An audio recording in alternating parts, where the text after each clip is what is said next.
श्री गुरु चरण सरोज रज निज मन मुकुर सुधारी।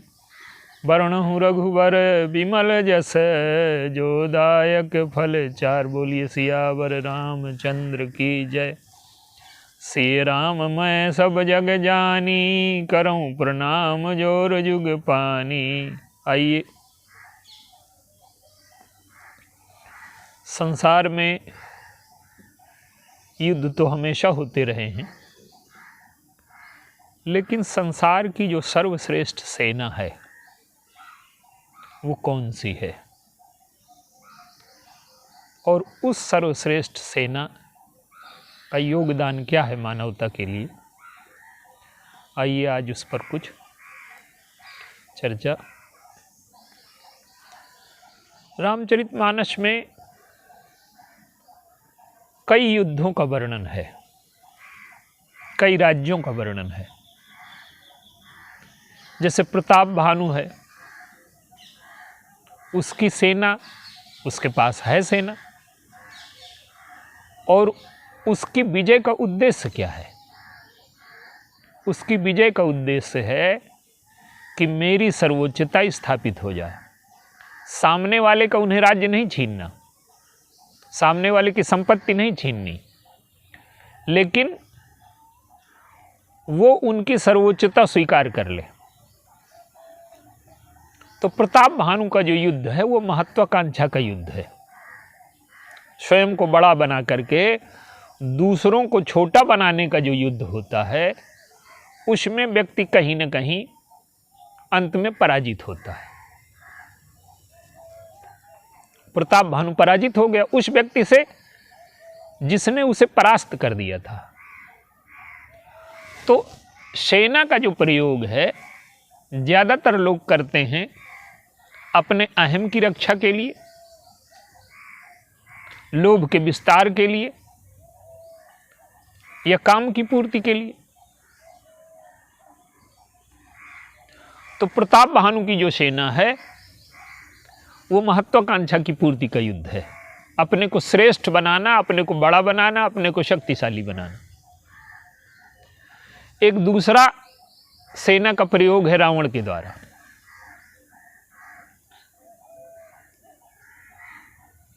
जो प्रताप भानु से ज्यादा भयानक प्रयोग है मानवता के लिए। वो जो हमें अच्छा लगेगा उसे हम छीन लेंगे, जो अच्छा ना लगेगा उसे हम नष्ट कर देंगे। प्रताप भानु का तो केवल इतना था कि हमारी सर्वोच्चता स्वीकार कर लो, नहीं तो तुम्हें हम परास्त कर देंगे। और इसमें यह है कि जितना सौंदर्य संसार का है सब लंका में आ जाए, जितना धन वैभव है वो सब हमारे पास आ जाए, जितना भोग है, जितनी सत्ता है, जितना पद है वो हमारे पास आ जाए। तो दूसरों को रुलाने की जो प्रवृत्ति है, दूसरों को छीन लेने की प्रवृत्ति जो है, दूसरों को मार देने की जो प्रवृत्ति है, ये रावण में है। तो रावण की जो सेना है उसने संसार में अन्याय और अत्याचार की पराकाष्ठा कर दी। मनुष्य उनके भोजन थे, हड्डियों का ढेर लग गया। तो जब दूसरों को खा करके, दूसरों को नष्ट करके, ये भी एक सेना का प्रयोग रावण का है।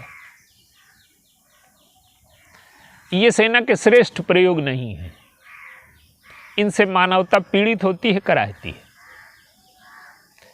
एक सेना का प्रयोग दशरथ जी का है।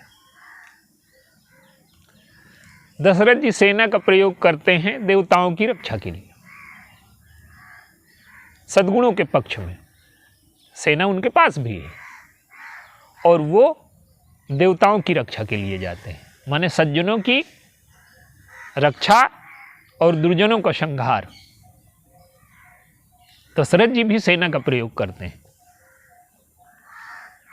उनका युद्ध स्वार्थ के लिए नहीं है, उनका युद्ध सहायता के लिए है। उनका युद्ध श्रेष्ठ गुणों को बचाने के लिए है। एक प्रयोग सेना का दशरथ जी का है। जनक जी भी राजा हैं, लेकिन जनक जी के लिए युद्ध का कोई उल्लेख नहीं आता उनकी सेना का। उसका अर्थ यह है कि वो देह की प्रवृत्तियों से ऊपर उठे हुए हैं, और जो देह की प्रवृत्तियों पर ही विजय पालेगा, काम क्रोध लोभ मद मोह अहंकार ईर्ष्या द्वेष घृणा जिसके अंतःकरण में होंगे ही नहीं, जो देह में ही नहीं है, जो पूरी तरह शांत तृप्त हो गया है, उसे संघर्ष की आवश्यकता ही नहीं है। तो जनक जी महानतम हैं, लेकिन वो एक पक्ष है जीवन का, वो संपूर्ण पक्ष नहीं है। क्यों कि अगर अच्छे लोग सब शांत हो जाएं तो बुरे लोगों को छूट मिल जाएगी। तो सेना के दो सर्वश्रेष्ठ प्रयोग मानस में भगवान राम और श्री भरत जी द्वारा होते हैं। अब इन्हीं दो सेनाओं की हम तुलना करते हैं। आप देखिए, भगवान राम की जो सेना है वो क्या है? वो न्याय के लिए, सिद्धांत के लिए संघर्ष करती है। उस सेना में कोई भी ऐसा सैनिक नहीं जिसे वेतन दिया जाता है। सारी जो सेना है वो बिना वेतन के युद्ध करती है। वेतन लेने वाली सेना कहीं ना कहीं स्वार्थ से जुड़ी होती है। तो वो जो युद्ध है वो सत्य के पक्ष में है, न्याय के पक्ष में है, अन्याय के विरुद्ध है, और लोगों की चेतना को जगा करके। ऐसा विषम युद्ध संसार में कभी हुआ ही नहीं कि एक तरफ कौन है, गिर तरु नख आयुध सब वीरा, उनके पास हथियार हैं ही नहीं, और एक तरफ पूरी प्रशिक्षित सेना है रावण की। तो ये तब तक ये विषम युद्ध नहीं लड़ा जा सकता जब तक उसके पीछे आदर्श का बल न हो। तो भगवान राम की जो ये यात्रा है, देखिए, भगवान राम की यात्रा ये विजय यात्रा नहीं है, ये पराजय यात्रा है। इस यात्रा में वो सबसे हारते हुए चले। पिता का वचन रह जाए, मैं अपने जीवन के 14 वर्षों का दान करूंगा, तो पिता के वचन को जिताया, स्वयं को हरा दिया। छोटे भाई को राजा बनाना है, मैं राज्य त्याग दूंगा, छोटे भाई से हार गए। पिता के वचनों से बंध करके 14 वर्ष का जीवन दान दिया। और जिस माँ ने हमारे सुख का, सुविधा का, प्रसन्नता का इतना ध्यान रखा, तो उस माँ की प्रसन्नता का हम ध्यान न रखें, कैकेयी से हार करके चले गए। इस यात्रा में केवट से हार गए। ये जो यात्रा है भगवान की, दूसरों को बड़ा बनाने की यात्रा है। भरत जी को बड़ा बनाने तो गए ही, वो बड़ा बना करके गए ही। केवट जितनी भी शर्तें रखता है, सब शर्तें मान करके केवट से हार स्वीकार कर लेते हैं।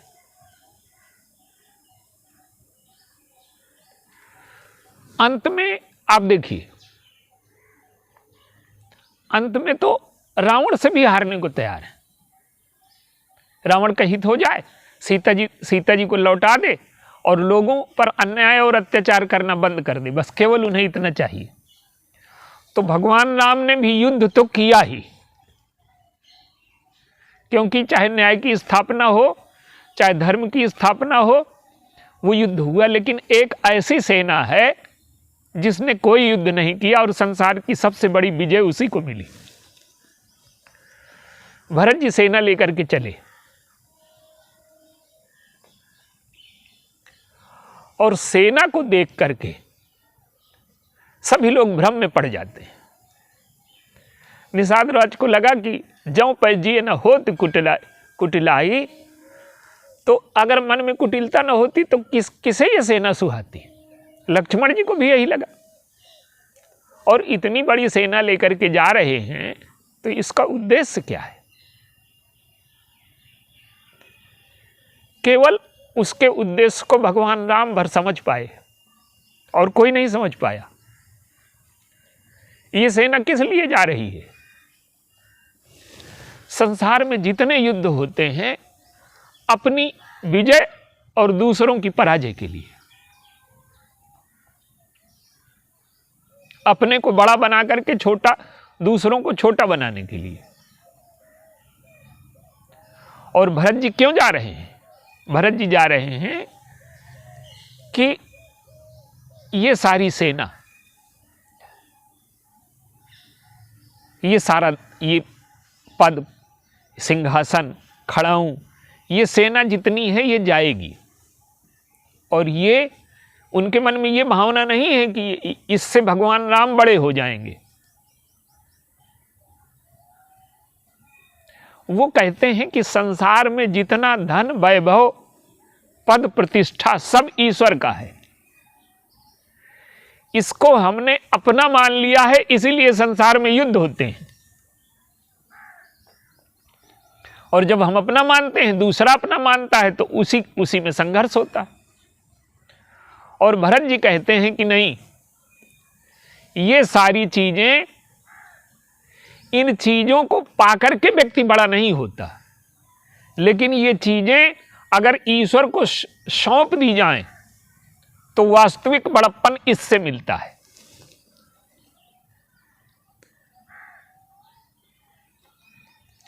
तो ये जो सेना है, व्यवहारिक दृष्टि से देखें तो ये भरत जी भगवान राम को बड़ा बनाने के लिए जा रहे हैं। यद्यपि भरत जी के मन में ये भावना नहीं है, वो तो कहते हैं कि अयोध्या का राजपद स्वीकार कर लेंगे तो पद धन्य हो जाएगा, ये सारी सामग्री धन्य हो जाएगी। अब जब पहुंचे चित्रकूट में, लक्ष्मण जी तो युद्ध के लिए तैयार हैं, निषाद राज भी युद्ध के लिए तैयार हैं, लेकिन निषाद राज के पास सेना नहीं है। वो गांव के छोटे से चौधरी हैं, उनके पास कितनी सेना है? लेकिन वो कहते हैं कि इस युद्ध में हम मरेंगे, हम जीतेंगे नहीं। उनका संकल्प ये नहीं कि हम जीतेंगे, लेकिन उनके जो देवता हैं वो बड़े अनोखे हैं। जब वो युद्ध के लिए तैयार हो रहे हैं, अपने गांव के लोगों को बुलाया, जो भी उनके पास है बरस, फरसा, बांस, वो लड़ने के, तो वो क्या इतनी बड़ी सेना से लड़ेंगे? लेकिन भगवान राम ने मित्र कहा है, और मित्र का धर्म निभाने के लिए अपना शरीर हम त्याग देंगे। हम विजयी तो नहीं होंगे, हमें इस युद्ध में मृत्यु होगी हमारी, लेकिन उनके देवता कौन है? सुमिर राम पद पंकज पनहि, और भाथी बांध चढ़ाए निधनुहि। और पनहि बनती तभी है जब पशु मर जाता है, उसका बलिदान हो जाता है। तो वो कहते हैं कि हम मर करके भगवान राम के कुछ कांटे कम कर जाएंगे। लेकिन भरत जी की जो सेना है, इसका भी आदर्श यही है। वो सेना लेकर के कहां जा रहे हैं? मोरे शरण राम की पनहि। तो दोनों तरफ के देवता एक हैं, और युद्ध नहीं हुआ, युद्ध हुआ ही नहीं, क्योंकि दोनों के देवता एक हैं। और भरत जी जब पहुंचे भगवान राम के पास, तो भगवान राम ने वशिष्ठ जी को यह था कि एक तरफ धर्म है, मर्यादा है, और दूसरी तरफ भावना है और प्रेम है, जबकि वास्तविकता ये नहीं है। अगर भावना और मर्यादा में द्वंद्व है तो व्यक्ति का जीवन पूर्ण नहीं हो सकता। तो भगवान राम ने हार स्वीकार कर ली, और भगवान राम ने हार स्वीकार करके भी जब लक्ष्मण जी ने कहा कि हम ऐसा कर देंगे, भगवान राम शांत रहे। और जब सुना उन्होंने कि भरत जी सेना लेकर के आ रहे हैं, तो उनके मन में द्वंद्व पैदा हो गया। पहली बार द्वंद्व पैदा हुआ उनके मन में। भरत स्वभाव समुझ मन माही, और प्रभु चित हित थित पावत नाही। वो भरत के प्रेम में डूबने लगे। वो सेना का अर्थ समझ गए कि ये सेना मेरे राज्याभिषेक के लिए आ रही है, और जब राज्याभिषेक होगा तो लौटने के लिए कहेंगे। तो सो सुन रामहि भाति सोचू, पित इत पितु बच उत बंधु सकोचू। इधर पिता का वचन है और उधर बंधु का संकोच है। तो गोस्वामी जी कहते हैं कि समाधान तब भाई है जाने, और भरत कहे महु। भगवान कहते हैं सोचने लगे, वो सोचने लगे कि अगर भरत कहेंगे कि तुम वापस लौट चलो तो मैं कैसे मना कर पाऊंगा, और अगर मना नहीं कर पाया तो पिता की मर्यादा चली जाएगी। फिर प्रभु का समाधान क्या हुआ? जैसे कोई डूब रहा हो, कोई ऊंचा स्थान मिल जाए नदी में तो उसमें खड़ा हो जाए। तो डूब रहे थे भरत के प्रेम में, लेकिन भरत के विवेक की शिला वहां पड़ी हुई थी, उसी में भगवान खड़े हो गए। क्या? कि उनको लगा कि भरत अगर कहेंगे तो मैं मना ना कर पाऊंगा। लेकिन फिर उनके मन में विचार आया कि भरत कौन है? भरत कहे महु। भरत ने आज तक मुझसे कुछ नहीं कहा, जो मैंने कहा उसी का पालन भरत ने किया है, तो क्या आज मुझे कुछ कहेगा? अब भगवान को लगा कि नहीं, भरत कुछ न कहेंगे, मैं जो कहूंगा वो कहेंगे, वो करेंगे। तो समाधान हुआ कि भरत कहे महु, भरत मेरे कहने के अनुसार चलेंगे। और साधु, साधु का अर्थ है जो दूसरे का काम बिगाड़ ही नहीं सकता। साधु का जीवन ही दूसरे के लिए होता है। तो भरत कहने में है और साधु हैं और सयाने हैं। सयाने का अर्थ है कि वो समझ जाएंगे, बिना कहे समझ जाएंगे। और भगवान राम ने जो सोचा वो हुआ अंत में। क्या? भगवान ने कहा कि मैं लौट चलूंगा तुम कहो तो। प्रस्ताव के पहले ही आत्मसमर्पण हो गया। ये जो दोनों तरफ की से जो युद्ध हो रहा है, भगवान राम के पास भरत जी गए तो भरत जी ने आत्मसमर्पण कर दिया। पाई नाथ कही पाई गोसाई, और भूतल पर्यो लकुट की नहीं। मेरी रक्षा कीजिए, मेरी रक्षा कीजिए। इतनी बड़ी सेना लेकर के गए हैं और कहते हैं मेरी रक्षा करो, और इधर भगवान जी ने आत्मसमर्पण कर दिया। प्रस्ताव के पूर्व ही कह दिया कि भरत काहे सोई किए भलाई, अस कही राम रहे। तो ये ऐसा अनोखा युद्ध है कि दोनों आत्मसमर्पण कर देते हैं। भरत के सामने भगवान राम आत्मसमर्पण कर देते हैं, और भगवान राम के सामने भरत जी आत्मसमर्पण कर देते हैं। और ये जो युद्ध हुआ, ये आत्मसमर्पण का युद्ध है। ये संसार का सर्वश्रेष्ठ युद्ध है।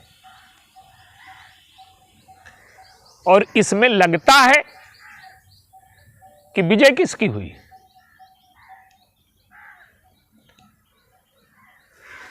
पहले लगता है कि भरत जी गए और भरत जी हार गए,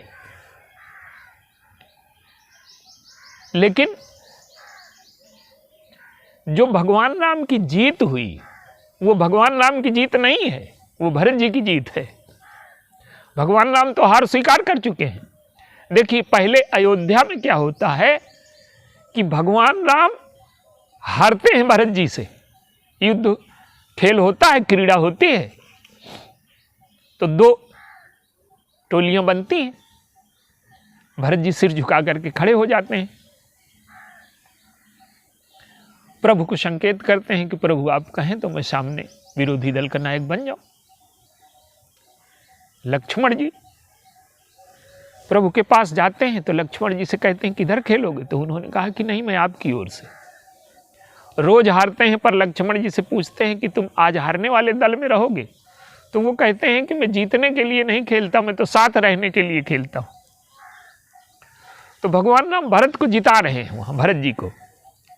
और जब जीत हो गई तो जीतने वाला दल भरत जी सिर झुकाए खड़े हैं।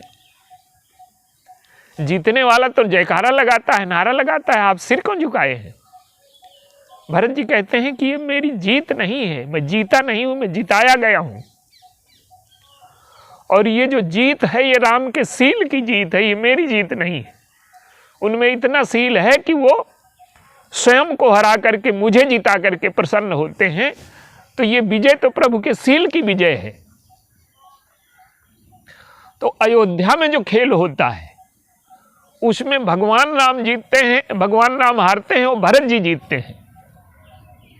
और चित्रकूट में जो संघर्ष कहिए, युद्ध कहिए, प्रेम कहिए, जो भी कहिए उसको, यहां क्या हुआ कि भगवान राम ने कहा कि तुम कहोगे तो मैं लौट चलूंगा, लेकिन एक मुझे कष्ट रहेगा कि पिता के वचन मैं नहीं निभा पाया।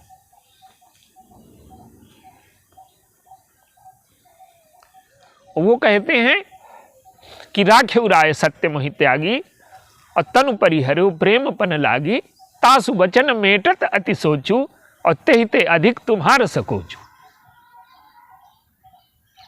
तुम्हारा संकोच उससे ज्यादा है।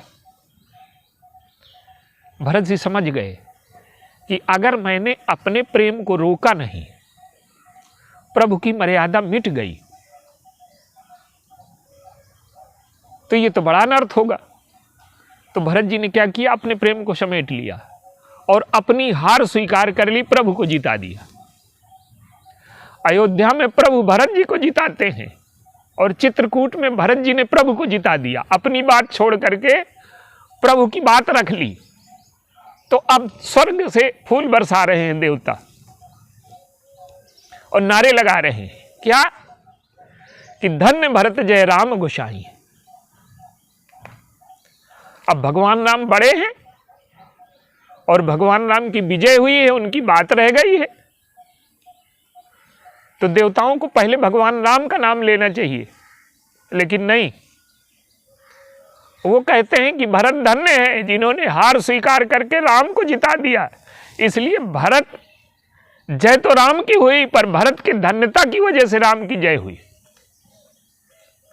तो ये जो मीठा संघर्ष है ये संसार का श्रेष्ठतम है। जब जीव ईश्वर के सामने समर्पण कर दे और ईश्वर जीव के सामने समर्पण कर दे तो संसार की जो सेनाएं हैं वो आक्रमण के लिए होती हैं, और भरत जी की जो सेना है वो समर्पण के लिए है। और इससे श्रेष्ठ सेना आज तक बनी ही नहीं। सारा पद, सारी प्रतिष्ठा, सारी सेना, संसार का जितना वैभव है सब ईश्वर का है। और अगर प्रत्येक व्यक्ति ये मान ले श्री भरत जी जैसा कि सब कुछ ईश्वर का है तो जीवन से संघर्ष समाप्त हो जाए। तो अब राज्याभिषेक तो भगवान राम का होना था, सारी सामग्री भगवान राम के लिए गई थी, लेकिन भगवान राम सोचते हैं कि भरत जी ने मुझे जिता दिया। अब भरत जी कहते हैं मैं घूम लो, अब इस सामग्री का क्या होगा। तो उन्होंने कहा कि जहां अत्रि महाराज कहें वहां इसकी स्थापना कर देना। लगता है कि राज्याभिषेक नहीं हुआ, लेकिन वहां राज्याभिषेक हुआ। अत्रि के पास श्री भरत जी गए तो वो कहते हैं कि इस कुएं में ये सारी सामग्री स्थापित कर दो और इसका नाम भरतकूप पड़ेगा। अब जब भगवान राम के राज्याभिषेक के लिए सामग्री गई थी तो उसका नाम रामकूप होना चाहिए कि भरतकूप होना चाहिए। लेकिन भगवान राम चाहते हैं कि इसी बहाने भरत जी की महिमा संसार में प्रतिष्ठापित हो जाए। तो वो जो भरतकूप की स्थापना हुई वो कूप क्या है, उसका रहस्य ये है कि अगर जीवन में जो भी हमें उपलब्ध है, धन, वैभव, यश, पद, सत्ता, ये सब ईश्वर की है, ये मान करके हम इसे स्वीकार कर लें और ईश्वर के अनुसार जीवन चलाएं। तो ये जो भरत जी की सेना है ये भगवान राम के राज्याभिषेक के लिए गई है। और ईश्वर को कोई क्या बड़ा बनाएगा, ईश्वर ही सबको बड़ा बनाता है। तो सेना का एक सर्वश्रेष्ठ प्रयोग भगवान राम ने किया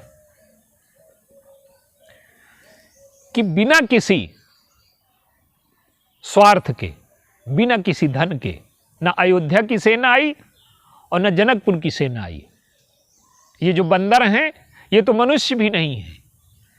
और ये भालू और बंदर कौन है? जो मनुष्य से हट करके हैं, मनुष्य जैसा जीवन नहीं है उनका, लेकिन वो क्या करते हैं कि सिद्धांत के लिए, आदर्श के लिए। आप देखिए, बंदर तो भगवान राम के लिए प्राण देने को तैयार है। सीता जी से संबंध, वो सीता जी को माँ मानते हैं तो अपनी माँ की मुक्ति के लिए युद्ध कर रहे हैं। वो दशरथ की बहू के लिए युद्ध नहीं हो रहा, दशरथ जी की, जनक जी की पुत्री के लिए युद्ध नहीं हो रहा, वो बंदरों की माँ के लिए युद्ध हो रहा है। और देखिए, वो युद्ध इतना विचित्र है कि विभीषण तो रावण के भाई हैं, और भगवान राम का आदर्श क्या है? मेघनाद ने जब सांग मारी तो लक्ष्मण जी सोचते हैं कि प्रभु ने इसकी रक्षा का वचन दिया है, अगर इसके प्राण चले गए तो हमारी पराजय हो जाएगी, सैद्धांतिक रूप से हम हार जाएंगे। तो विभीषण को बचाने के लिए लक्ष्मण जी अपने प्राण देने को तैयार हैं। तो जब इस प्रकार का जीवन में ये दो सेनाएं हैं, इनसे श्रेष्ठ सेनाएं संसार में न बनी है न कभी बनेंगी। और मानवता को अगर युद्ध से मुक्त होना है तो इन दो सेनाओं के जो रहस्य हैं, भरत जी तो सेना लेकर के गए ही नहीं, इतना बड़ा युद्ध हो रहा है, हनुमान जी ने बताया, लेकिन सेना का जो सर्वश्रेष्ठ प्रयोग है वो भरत जी कर चुके थे। भगवान राम की सेना भिन्न है, भरत जी की सेना भिन्न है, इसलिए भरत जी उस सेना को लेकर के नहीं जाते। और अगर ऐसी सेनाएं विश्व में हो जाएं तो विश्व में शांति की स्थापना हो जाए। और सबसे बड़ी विजय यही है कि जिसमें किसी की पराजय न हो, किसी की हार न हो, सबकी विजय हो जाए, वही विजय मानवता की विजय है। और ये भरत जी की सेना के द्वारा हुआ। बोलिए सियावर।